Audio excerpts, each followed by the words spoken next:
Greetings, Dragon Ball fans, and welcome to part 11 of What If Goku Kept His Tail, where Kami never cuts the thing off, and Goku not only learns to control himself while staring at the full moon, but also something else, too. Previously, Piccolo had discovered that massive beast, and set himself the goal of becoming strong enough to beat it. Unfortunately for Big Green, a bit of gloating brought something else out in its place. Neither he nor Raditz had any answer to the new form, but Vegeta's Ozaru proved less of a pushover.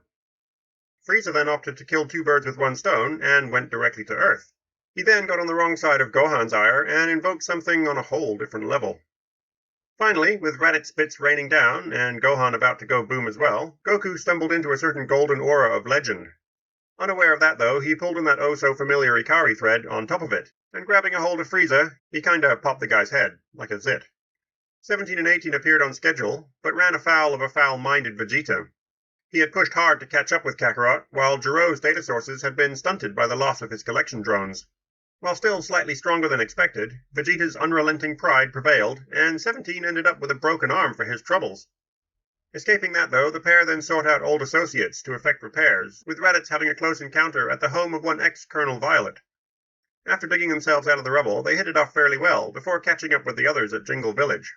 Still seeking repairs, the pair of androids had then accosted Dr. Flap, but the Dragon team came prepared this time. The cyborgs were deactivated with the remotes Bulma had created, and then freed from their programming by Drs. Flap and Bulma, because she should be a goddamn doctor by now, with a PhD in everything. Several, probably. Goku then went into Dende's tweaked time chamber with Raditz and the still Kami-less Piccolo to meet Vegeta's demand for a rematch.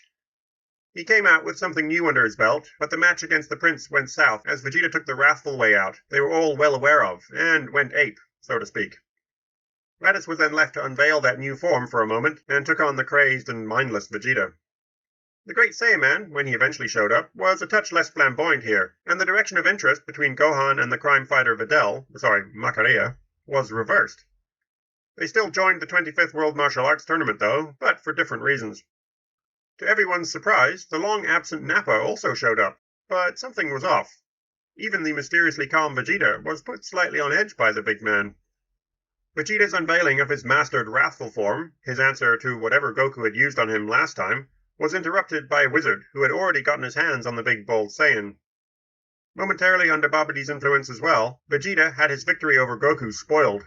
He then got his arm spoiled as well, as Buu escaped his prison, only to have a hole blown through him and his master's head vaporized. Raditz can't help but smile at Gohan's quick adaptation to this very primal form that they had discovered in the time chamber. This was actually the first time he'd ever used it, but with Raditz's warning, the boy had eagerly gazed into the Power Ball. He'd even slipped straight into it, like it was natural for him, not even bothering with the ape-sized bridge that Goku and Raditz had had to use their first few times. The look on Shin's face had been pretty nice as well. That twitching eyebrow and half-slack jaw was just kind of funny. Some gods these were, awed like that by mere mortals. However, things aren't going perfectly for Goku's son.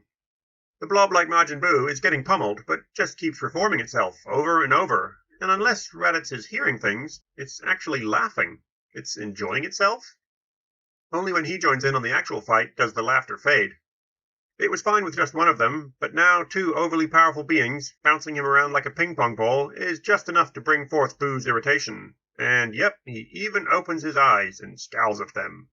"No fair," Buu says, pointing one of its pudgy hands at Raditz. "Buu play with you later." "No," Raditz says, "Buu play with me now." And he charges in and through Buu, sending the blob splattering all over the place. The air around them is thick with Buu bits, and the ground below is painted pink. Shin starts shouting about something, but both Raditz and Gohan watch, fascinated, as the scattered blobs of Buu all form mini-Buus, and in a squeaky little voice they all give voice to their annoyance. They then stream up and start flying at Raditz, and he, in turn, starts blasting them, one by one, with a smirk on his face. What the hell were those Kais even worried about? He's much too busy blasting the hundreds, or maybe thousands of mini-Buus, to hear Shin's shrieking. Only when Gohan joins in on that shrieking does he look away to see what they're all shouting about, and, gesturing and frantically pointing at. At Raditz? No, not at. Behind. He turns to see nothing. Nothing but a wall of pink flesh. He turns back to Gohan, but still, there's only pink. Everywhere he turns is pink. Everywhere he blasts is pink. Shin gets to stare, now fully slack-jawed, as that Raditz fellow vanishes in a pink mush, just like Oh no, not again. Just like his old mentor had. The old Daikaioshin, who Shin had watched be swallowed whole by Buu eons past. And now again.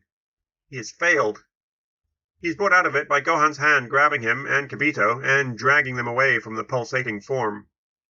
They arrive at the unconscious Vegeta, slung unceremoniously over 18's shoulder, and having seen what happened to Raditz, they all blast off, picking up Goten and 17, who had wisely done the same with Nappa. Shin watches the pink blob fading into the distance, and only once he can't see it anymore, at least with his physical eyes, does he snap out of his mental lock. He pulls free from Gohan's grasp and cries out. Nowhere on Earth is safe. Nowhere in the universe.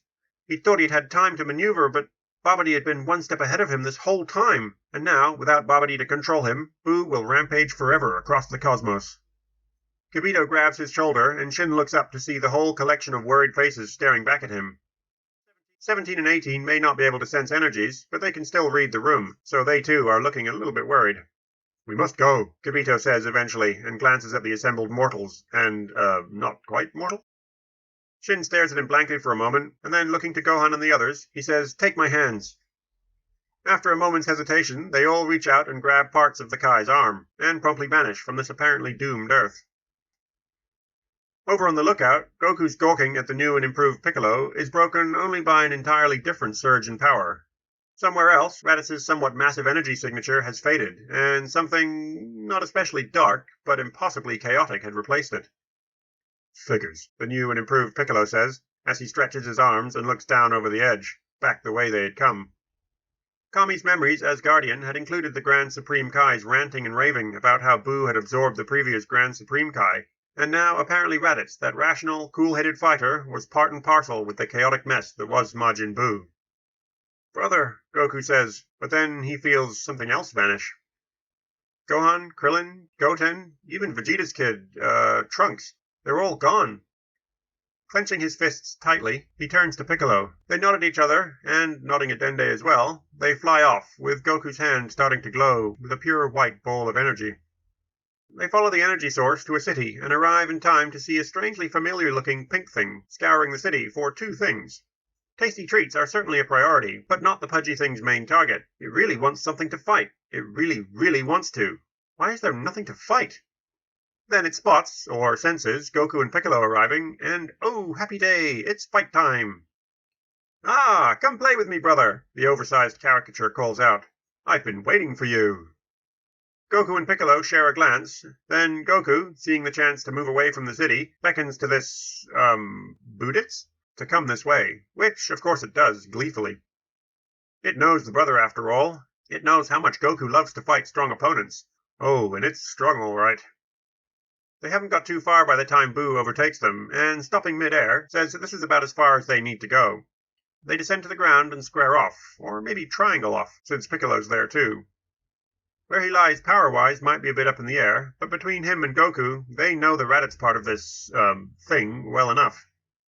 Their battle, which is pretty epic, is eventually interrupted by the arrival of a concerned citizen. While barely able to fly, or sense energies at this point, that ex-colonel of the Red Ribbon Army, having convinced her neighbor and sister-in-law Chi-Chi to look after her little Nasu, has come to see just what happened to her bow.